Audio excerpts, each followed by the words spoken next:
Is it just possible that the party that's ruled South Africa since apartheid ended has lost its grip on power, or is losing it? Is the ANC's infighting threatening to pull the party apart? This is Roundtable with me, David Foster.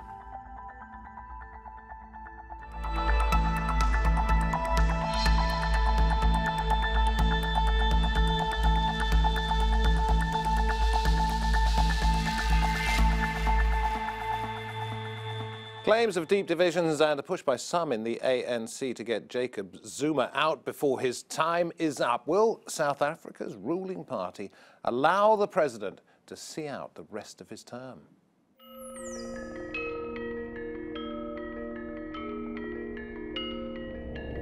He survived leadership challenges and corruption scandals, clinging to power despite bids to oust him. But is the ANC losing patience with Jacob Zuma? His 10-year presidency comes to an end in 2019. Next month, a new ANC leader is due to be elected. Could that mean an early and undignified exit for Mr. Zuma? And what will South Africa's next president inherit?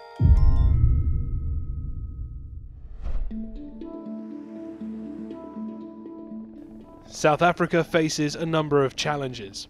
Allegations of corruption are widespread. Zuma himself is the subject of 783 corruption charges. Economic growth has stalled. State capture has definitely had a very negative impact on the economy of our country. Whether people want to accept it or not, it has. Unemployment is at a 14-year high. Civil action groups say 30 million South Africans are trapped in poverty.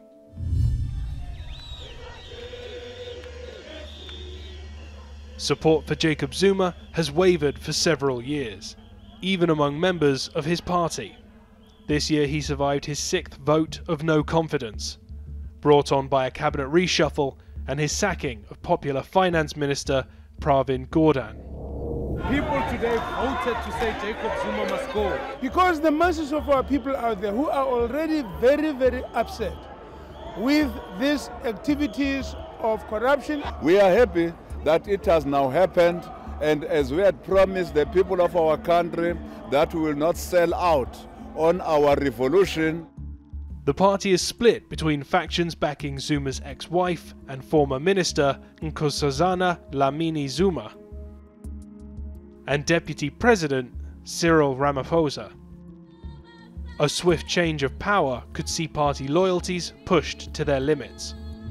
After holding power since the end of apartheid in 1994, support for the ANC is shrinking, and some believe scandals and the ostentatious lifestyles of some ANC officials may have undermined the moral capital of the party that led the struggle for liberation. No, this is not only a Zuma story. No, there's much more than Zuma. This is Zuma and his whole influence, circle of influence. It's a Zuma patronage. Many South Africans remain loyal to the ANC. But what about its leader? Will Zuma see out his term? Or does South Africa need fresh leadership now? Well, joining us at the round table, we're distance-wise via Skype from South Africa, Cape Town, the former South African ambassador to the US, that is Ebrahim Rasool. In Johannesburg, we have the political analyst Oliver Dickson. At the round table, the broadcaster Heather Scott, and the South African specialist also here who teaches at Ruskin College in Oxford, that is Peter Dwyer. Thank you very much for coming on round table. Ebrahim, let me come to you first of all. How different is the ANC, the African National Congress, to the party that Mandela envisaged? I think that probably for the first time, the ANC is finding itself deep in a triple crisis. We've faced organizational crises before when we had to decide with exile movement, how to integrate with the internal movement. I think we've been in political crises before when we have to ruminate on the issue of armed struggle, the level of resistance, and the strategic thrust forward. But the ANC has never been cast in what I would call, as today, a moral crisis. We've always been on the moral high ground through the most difficult times, and that is fundamentally different today. Today, we are trying to have to justify leadership that is seen to be corrupt. We are having to justify the capture of the state. We have to defend the indefensible for the first time. Whereas before, even here in the Western Cape, where I've been working for the ANC, when we lost the election, we lost on a moral high ground. People felt ashamed to have voted against us. Now I believe we have completely lost that moral compass within the ANC, and that's the fundamental difference today than what it has been ever in our history over probably 100 years. Oliver, I'll come to you in just a moment, so excuse me for now. Come to you in Joburg in just a moment. I saw Heather, saw you nodding in agreement with that. Indeed. I mean, the ANC was the party of liberation and was seen to be the party of the moral high ground, but it's turned out that the ANC is now the party for just a few at the top. And it was reflected in the local elections last year, where the ANC is now down to, it's never been heard of, about 54% of the vote. 3 million people didn't bother to vote. When you think how hard won the right to vote was for South Africans, the fact that 3 million just didn't even bother to vote because they were so disgusted says a lot. What's making people so jaundiced, if indeed they are, Peter? Well, they are. The ANC is undoubtedly in its deepest political crisis since its foundation. And as Ebrahim said, it's lost its moral compass. The reason is why, and a turning point was the Marikana massacre, of which Cyril Ramaphosa has allegedly got blood on his hands. So that's really frightened people and opened Well, we'll talk about Cyril Ramaphosa in a little bit later in the programme, because he could well be the next president of South Africa. But in terms of the moral high ground having been lost, you mentioned Mr. Ramaphosa in that, but what about Jacob Zuma himself? Of course, yeah. I mean, the rot goes right the way through the ANC, both in the party and in the state.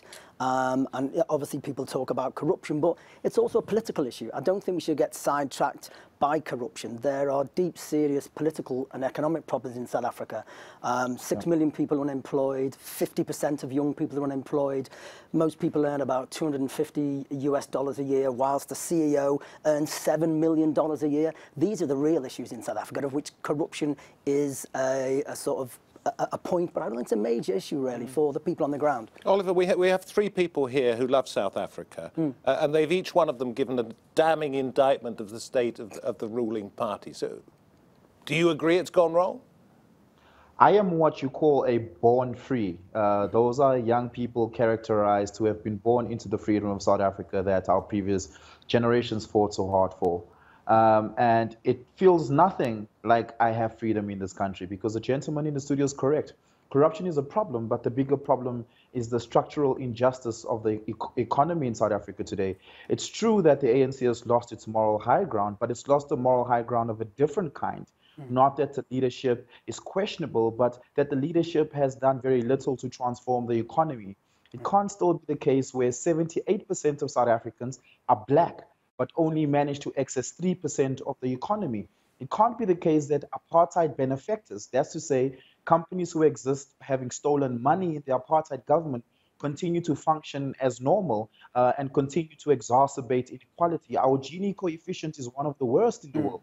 And that's the moral crisis that the ANC has. But was there anything that Jacob Zuma and other members of the party and those in government could have done to prevent that? What have they perhaps failed at, or was it always inevitable? No, there's a lot they could have done. The first is there's been very little done to do redress on land redistribution. The fact that the majority of our profitable land is still in the hands of the white minority in South Africa. That's to say that white farmers from the apartheid government continue to hold land and continue to be economic decision makers, is something they could have done. But they implemented a model which had failed previously, a model called willing buyer, willing seller. The ANC has only now, 24 years later, realized how inefficient and ineffective that model is. That's the first they could have done. The second they could have done is to actually effectively have tax systems that are focused on poverty alleviation. That's to say, if you benefited unduly during apartheid, you should be able to pay money to the state to undo the redress the inequality caused by apartheid. We don't have such economic models in South Africa. The problem in South Africa is that we treat the symptoms and not the root cause of the problem. Okay, well, we'll come to a general discussion in just a moment. But Ebrahim, I want to ask you about the suggestion from Oliver, there about land reforms, redistributing wealth in South Africa. You're damned if you do, damned if you don't, because we've seen the problem in Zimbabwe. I think that that is absolutely correct. I think that very self-consciously we understood the flawed model that had been the outcome of the negotiations by 1994. I think that there was certainly a commitment to redress and to regress progressively. That's written into the constitution of South Africa.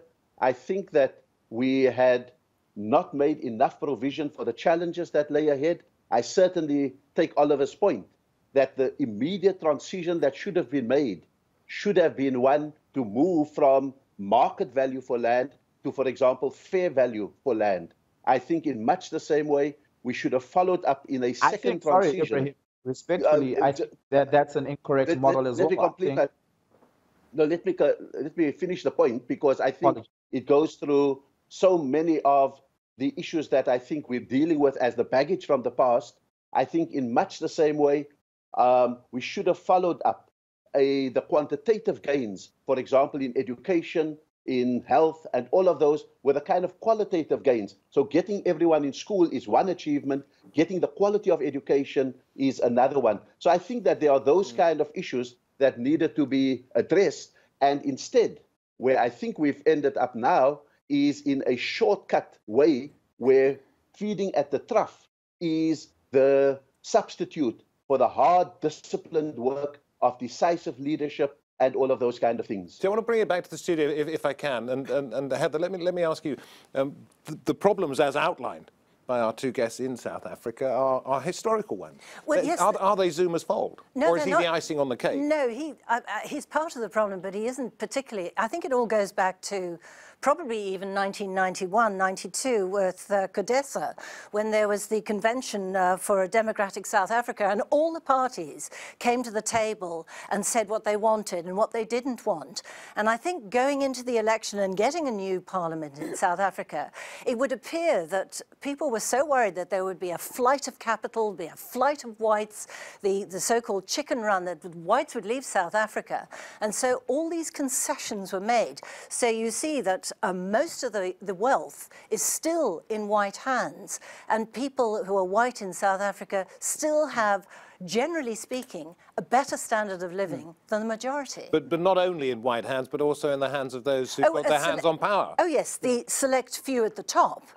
Yes, there is a black elite, and it's usually a connected elite. Yes. And what's it going to take, Peter, if there is a black elite that's holding on to power and by doing so preventing opportunities for those beneath them? What is it going to take to change that?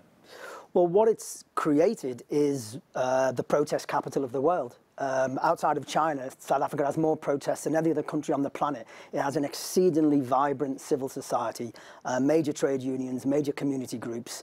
There are constant protests up and down the country. There have been misnamed service delivery protests. So that's what it's created. Whether that can coalesce into an oppositional force is another matter. Now, in part, it's coalesced around the economic freedom fighters who've become the third biggest party in the parliament. So the political challenges are there for the ANC. Well, they also, you talk about the civil movements, but also you have a very lively press. Sure. Social media is something that has also changed in the time that Zuma has been in power. You know, social media has grown and grown and grown. I mean, look what happened to Bell Pottinger. They got rid of Bell Pottinger, who was part of the Gupta leaks and was and coined the phrase white monopoly capital.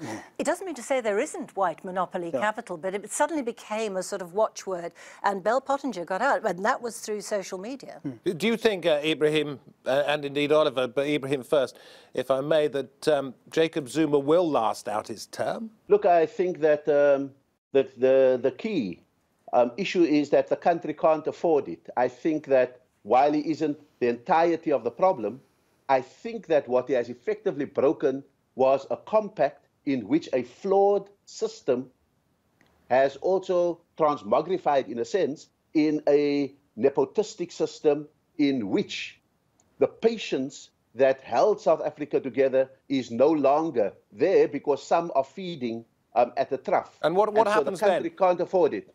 I think that's very clearly, we have to have a timeline that says in December there has to be a change within the ANC. I think it even has to be contested who delivers the next State of the Nation address effectively, before February, can we have a change of president, if only even to keep the ratings agencies at bay, to give some hope and direction to the protest movements that I think are there, and to give a sense of a new accord that we could be getting forward as things move. But I think that very clearly the current models of transformation and governance are not sustainable, and it certainly requires a massive injection of change. So Oliver, as one of the, you described it as a born-free generation, are you looking at somebody who's part of the old guard to maybe take over, Cyril Ramaphosa, or would you like to see Zuma's ex-wife be the next president? Where are you looking? All the candidates we have are part of the old guard. 65% of South Africans are under the age of 35.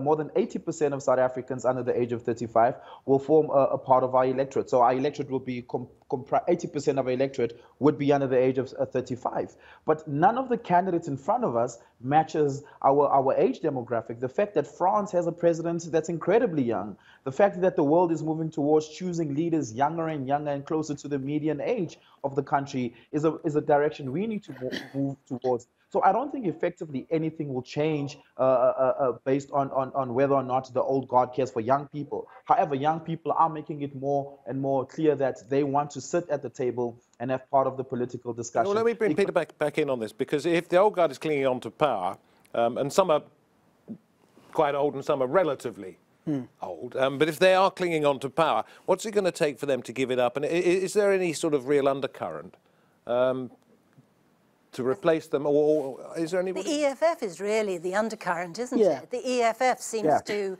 fill that particular role. It seems to speak to the disenfranchised, dispossessed youth. And he seems to have, Julius Malema seems to have caught the spirit of that. You know, you're 6 million people and you haven't got a job, and you've got somebody like a firebrand and an orator like Julius Malema coming in and saying, we are going to take back all the land, we are going to give it to you.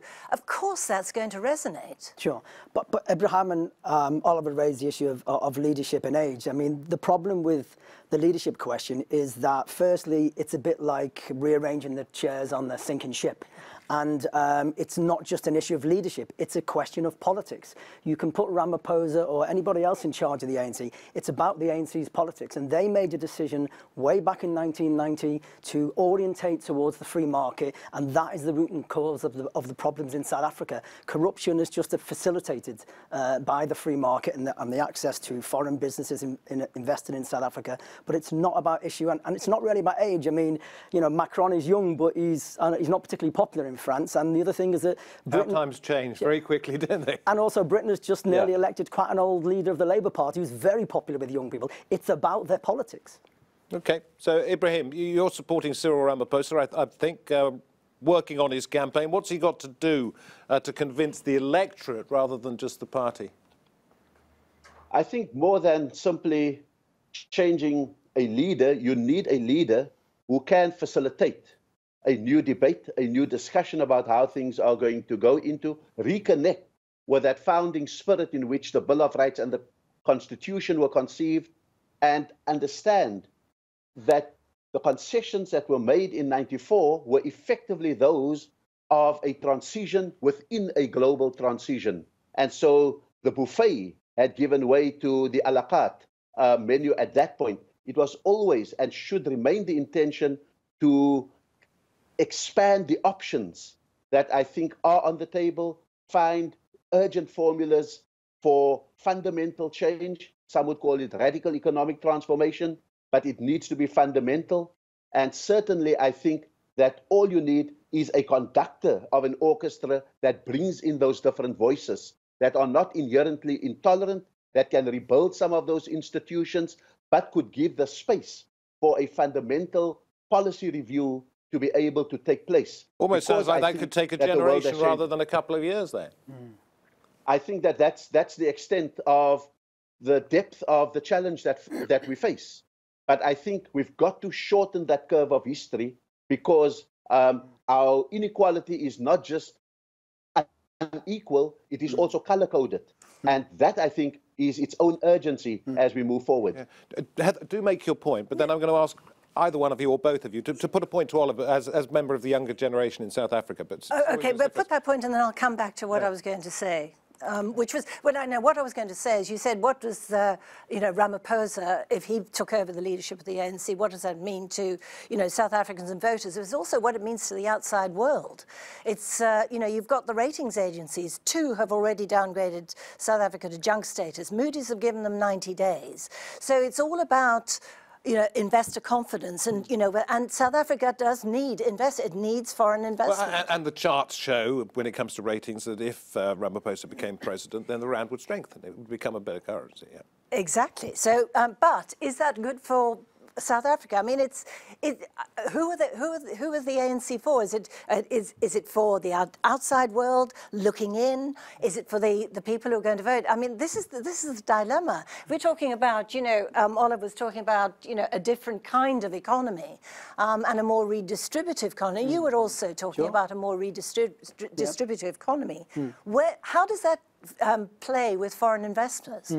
Well, I mean, the historic decision the ANC took to orientate itself to the free market was based on the fundamental premise that it would attract foreign investment. They attracted lots of foreign investment, but they still have major structural unemployment. So outside investment is not the answer to unemployment. If it was, then unemployment would have come down since 1994, when in fact it's continued to rise. South Africa is an immensely rich resource. It's not only in its people and its history, but it's literally sitting on gold and platinum. So describe the ideal candidate for you in terms of the future shape of your country. I think we give the president too much power in how we speak about the role thereof. I think it essentially comes down to the politics of the party, as being stated by one of the guests earlier. It is this conference that's happening in December is merely an elective conference. 3 months ago, we had a policy conference where the party sat down and discussed matters related to policy. And it is those policies that were conceded and concluded on that the president who will be elected in December has to go and act. So if the policies are wrong, then the whole thing will go wrong. But importantly here, the accountability mechanisms that exist within the party needs to be strengthened. So much so that when a candidate who is elected and chosen to oversee a policy implementation does not do it effectively, that person gets removed and replaced by another one that actually does implement policies effectively. So the ideal candidate should be a person who can effectively implement policies, but 2, a candidate closely listens to the plight of the people on the ground. That's to say, one that will listen to young people and realize that we actually need to give free education, particularly tertiary education. But 2, we need to open the job market. We need to facilitate job growth within the private sector. And one that we need to talk much harder to the private sector and tell them to the party, because the private sector behaves as though they are not part of the country. Ebrahim, you've been listening to this. We've mentioned the fact that you are backing Cyril Ramaphosa to be the next president. If you could give him advice on where to take it, because as Oliver says, it's the party that's the problem, not necessarily the man at the top. What would be the first thing he should do if he comes to lead the ANC and then becomes president? Look, I think that we work from a fundamental assumption that you can't distribute what you haven't grown. And so the symbiotic relationship between growth and distribution is the perennial challenge in a country like South Africa.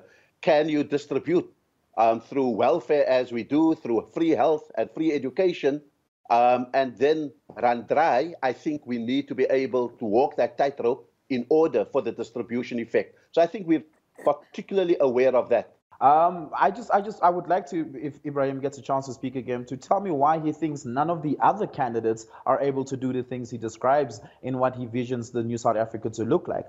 But importantly, we need to be cognizant of the fact that the real problem in South Africa did not begin today. It's a problem that precedes my birth. It's a problem that precedes our democracy. Importantly, we need to ask the question, how are we going to dismantle that problem and create a new South Africa? And how are we going to run away from the fear of flight capital, run away from the constant threat of ratings agencies, and how are we going to run away from the constant threat of foreign investors will run away? Because I don't think that's necessarily the case. I think we need to curate a South Africa that listens to all voices, but curate a South Africa, importantly, that allows all people to participate in the economy.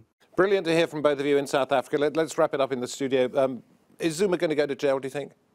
Well, he's got, what is it, 700 counts again, and they've, he's got until November the 30 to say why he shouldn't have all those 783 counts of corruption. Which, by the time you're watching this programme, may already have passed. So yes, exactly. We might know the answer to that. Indeed.